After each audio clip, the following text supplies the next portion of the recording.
Hello everyone, welcome to Smart Zone. आज के इस वीडियो में मैं बात करने वाली हूँ Bank of Maharashtra SO recruitment 2021 के बारे में। तो बैंक ऑफ महाराष्ट्र की तरफ से एसओ की नोटिफिकेशन जारी कर दी गई है, जिसमें आपका टॉपिक वाइज सिलेबस क्या रहेगा, एग्जाम पैटर्न यहाँ पे क्या रखा गया है, सिलेक्शन प्रोसेस क्या है, सैलरी आपको इस पोस्ट पे कितनी दी जाएगी, एज लिमिट क्या है, एलिजिबिलिटी क्या क्या रखी गई है, ये सारी जानकारी मैं आपको इस वीडियो में बताने वाली हूँ। तो वीडियो को पूरा देखिएगा।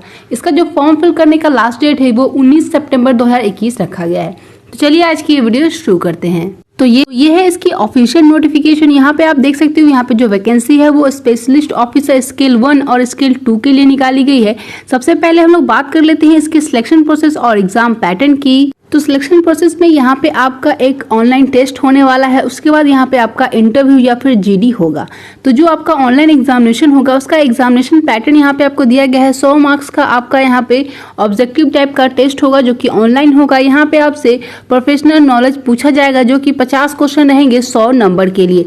टाइम ड्यूरेशन आपको इसके लिए 60 मिनट दिया जाएगा। अगर बात करें यहाँ पे इसकी टॉपिक वाइज सिलेबस की, तो आप यहाँ पे देख सकते हो प्रोफेशनल नॉलेज में कौन कौन से टॉपिक्स आपसे पूछे जाएंगे वो यहाँ पे आपको मेंशन कर दिया गया है।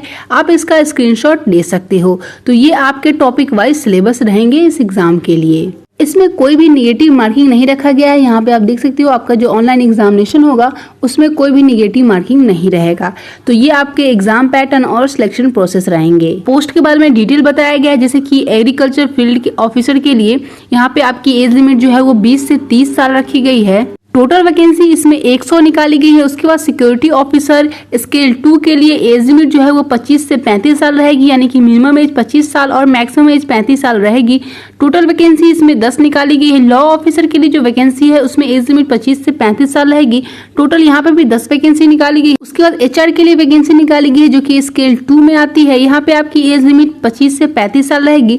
टोटल यहाँ पे भी 10 वैकेंसी निकाली गई है। उसके बाद आईटी सपोर्ट एडमिनिस्ट्रेटर के लिए वैकेंसी है, जिसमें जो स्केल 1 की ये वैकेंसी है 20 से 30 साल आपकी एज लिमिट रहेगी। और यहाँ पे जो टोटल वैकेंसी है वो 30 निकाली गई है। उसके बाद डीबीए की वैकेंसी है जो कि स्केल 2 के लिए आती है। यहाँ पे टोटल जो है वो 3 वैकेंसी है। उसके बाद विंडोज एडमिनिस्ट्रेटर के लिए वैकेंसी है जिसकी एज लिमिट 25 से 35 साल है। यहाँ पे टोटल 12 वैकेंसी निकाली गई है। उसके बाद प्रोडक्ट सपोर्टर इंजीनियर की वैकेंसी है जिसमें टोटल 3 वैकेंसी है। एज लिमिट 25 से 35 साल रहेगी। नेटवर्क एंड सिक्योरिटी एडमिनिस्ट्रेटर के लिए वैकेंसी है जिसमें 25 से 35 साल एज लिमिट रहेगी। टोटल यहाँ पे 10 वैकेंसी है। उसके बाद ईमेल एडमिनिस्ट्रेटर की वैकेंसी है जिसकी एज लिमिट 25 से 35 साल रहेगी। टोटल यहाँ पे 2 वैकेंसी है। अगर ओवरऑल वैकेंसी की हम लोग बात करें तो 190 वैकेंसी यहाँ पे निकाली गई है। तो ये आपकी वैकेंसी डिटेल है और एज लिमिट है। यहाँ पे जो भी एज लिमिट रखी गई है इसमें आपको एज रिलैक्सेशन भी मिल जाएगा अगर आप रिजर्व कैटेगरी से आते हो तो। अगर यहाँ पे क्वालिफिकेशन की बात करें, क्या क्या यहाँ पे एजुकेशन क्वालिफिकेशन रखा गया है, तो यहाँ पे आप देख सकते हो एग्रीकल्चर फील्ड ऑफिसर के लिए स्केल 1 के अंदर जो आती है इसमें क्वालिफिकेशन आपसे 4 ईयर डिग्री मांगा गया है। अगर आपने 4 ईयर डिग्री किया हुआ है एग्रीकल्चर या फिर हॉर्टिकल्चर से, इसके अलावा बहुत सारे स्ट्रीम्स आपको मेंशन किए गए हैं। इनमें से किसी भी स्ट्रीम में 4 ईयर का डिग्री आपने किया हुआ है, 60% मार्क्स आपके हैं, एग्रीगेट हैं, तो आप इसमें अप्लाई करने के लिए एलिजिबल हैं। और अगर आप SC ST OBC या फिर PWD कैंडिडेट है तो आपके मार्क्स जो है वो 55% होने चाहिए। तो यहाँ पे आप अप्लाई करने के लिए एलिजिबल है। यहाँ पे मिनिमम बाउंड पीरियड जो है वो आप देख सकते हो 3 ईयर का बाउंड यहाँ पे आपको कराया जाएगा ज्वाइनिंग के दौरान। और प्रोबेशन पीरियड जो है वो 2 साल का रहेगा। उसके बाद यहाँ पे आपको जॉब प्रोफाइल दी गई है, क्या क्या काम इसमें आपके करने रहेंगे इस पोस्ट पे, तो वो आप यहाँ पे चेक कर सकते हो। उसके बाद यहाँ पे सिक्योरिटी ऑफिसर के लिए वैकेंसी जो है उसकी अगर क्वालिफिकेशन की बात करें तो यहाँ पे आपसे बैचलर डिग्री मांगा गया है। किसी भी डिसिप्लिन में अगर आपने बैचलर डिग्री किया हुआ है आप यहाँ पे अप्लाई कर सकते हैं, लेकिन यहाँ पे आपके पास 5 ईयर का मिनिमम एक्सपीरियंस होना चाहिए इन रिलेवेंट फील्ड, तो आप इसमें अप्लाई करने के लिए एलिजिबल होंगे। क्योंकि यहाँ पे जो एक्सपीरियंस है वो एसेंशियल रखा गया है। यहाँ पे भी जो प्रोबेशन पीरियड है वो 1 ईयर का रहेगा, 2 साल का यहाँ पे बाउंड आपको साइन करना होगा। तो ये यहाँ पे क्वालिफिकेशन है। अगर बात कर ले यहाँ पे लॉ ऑफिसर के लिए, तो यहाँ पे जो टोटल वैकेंसी जैसे कि मैंने आपको बताया 10 है। अगर क्वालिफिकेशन की बात करें तो यहाँ पे आपसे बैचलर डिग्री मांगा गया है इन लॉ और 60% मार्क्स आपके होने चाहिए आपके बैचलर डिग्री में।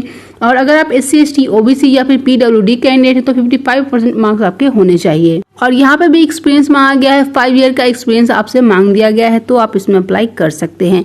इसके अलावा प्रोबेशन पीरियड यहाँ पे 1 ईयर का रहेगा, 2 साल का बॉन्ड आपको साइन करना होगा। उसके बाद जो वैकेंसी है वो HR के लिए है, जिसमें आपसे क्वालिफिकेशन में ग्रेजुएशन और साथ में 2 ईयर का पोस्ट ग्रेजुएशन मांगा गया है। 60% मार्क्स आपके होने चाहिए अगर आप जनरल कैटेगरी के कैंडिडेट है। अगर आप SC ST PWD कैंडिडेट है तो 55% मार्क्स आपके हैं, आप इसमें अप्लाई कर सकते हैं। यहाँ पे भी इसेंशियल में 3 ईयर का एक्सपीरियंस आपसे मांगा गया है इन रिलेवेंट फील्ड, तो आप इसमें अप्लाई करने के लिए एलिजिबल है। प्रोबेशन पीरियड यहाँ पे भी 1 ईयर का रहेगा और मिनिमम बाउंड यहाँ पे 2 ईयर का साइन करना होगा आपको। उसके बाद जो वैकेंसी है वो IT सपोर्ट एडमिनिस्ट्रेटर के लिए है, जिसमें आपसे BE BTech मांगा गया है। अगर आपने BE BTech किया हुआ है इनमें से किसी भी एक स्ट्रीम में तो आप इसमें अप्लाई कर सकते हैं। Computer science, electronics and communication या फिर MCA या फिर MSc आपने किया हुआ है कंप्यूटर साइंस से 55% मार्क्स है आपके। और अगर आप SC ST या फिर OBC या फिर PWD कैंडिडेट है 50% मार्क्स आपके होने चाहिए आपके BE BTech में, तो आप इसमें अप्लाई कर सकते हैं। एक्सपीरियंस यहाँ पे भी मांग दिया गया है, 1 ईयर का एक्सपीरियंस आपके पास होना चाहिए सॉफ्टवेयर या फिर हार्डवेयर में, और यहाँ पे 3 ईयर का बाउंड आपको साइन करना पड़ेगा, 2 साल का प्रोबेशन पीरियड रहेगा। उसके बाद जो वैकेंसी है वो डाटाबेस एडमिनिस्ट्रेटर के लिए है, तो यहाँ पे आपसे BE BTech मांगा गया है। यहाँ पे आप देख सकते हो स्ट्रीम आपको मेंशन किए गए हैं। 55% मार्क्स आपके होने चाहिए आपके BE BTech में, और अगर आप SC ST PWD और OBC कैंडिडेट है तो 50% मार्क्स यहाँ पे आपके होने चाहिए। मिनिमम 3 ईयर का एक्सपीरियंस भी आपके पास होना चाहिए इन रिलेवेंट फील्ड, और साथ ही में यहाँ पे आप देख सकते हो यहाँ पे 1 साल का प्रोबेशन पीरियड रहेगा और मिनिमम यहाँ पे 2 ईयर का बाउंड आपसे साइन कराया जाएगा। उसके बाद जो वैकेंसी है उसमें विंडोज एडमिनिस्ट्रेटर की वैकेंसी है, जिसमें BE BTech आपसे मांगा गया है। स्ट्रीम्स आपको मेंशन कर दिए गए हैं। 55% यहाँ पे भी आपसे मांगा गया है। अगर आप SC ST OBC या फिर PWD कैंडिडेट हैं 50% मार्क्स आपके होने चाहिए।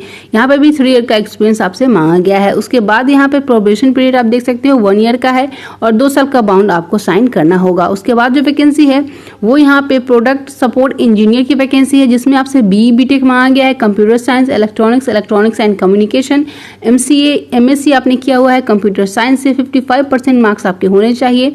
और अगर आप SC ST OBC या फिर PWD कैंडिडेट है तो 50% मार्क्स आपके होने चाहिए। एक्सपीरियंस यहाँ पे 3 ईयर का आपसे मांगा गया है। उसके बाद यहाँ पे प्रोबेशन पीरियड 1 ईयर का रहेगा और मिनिमम 2 ईयर का आपको बाउंड साइन करना होगा।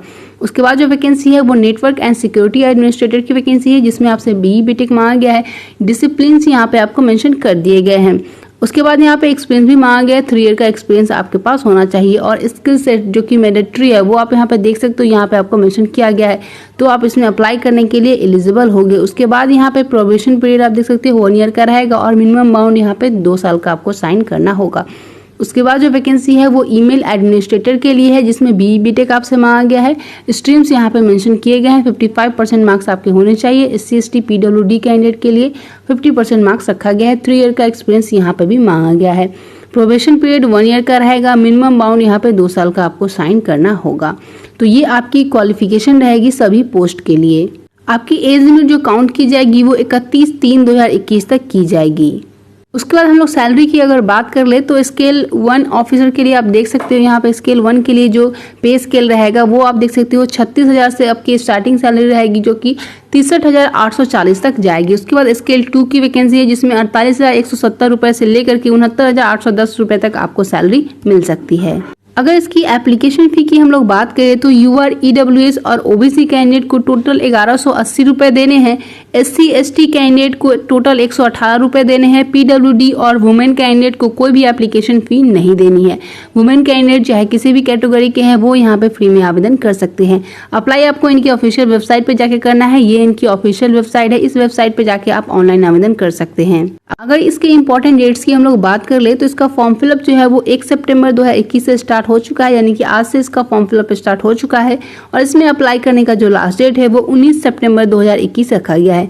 इसकी जो ऑनलाइन एग्जामिनेशन के डेट है वो अभी अनाउंस नहीं किए गए हैं, जल्द ही इसका डेट भी अनाउंस कर दिया जाएगा।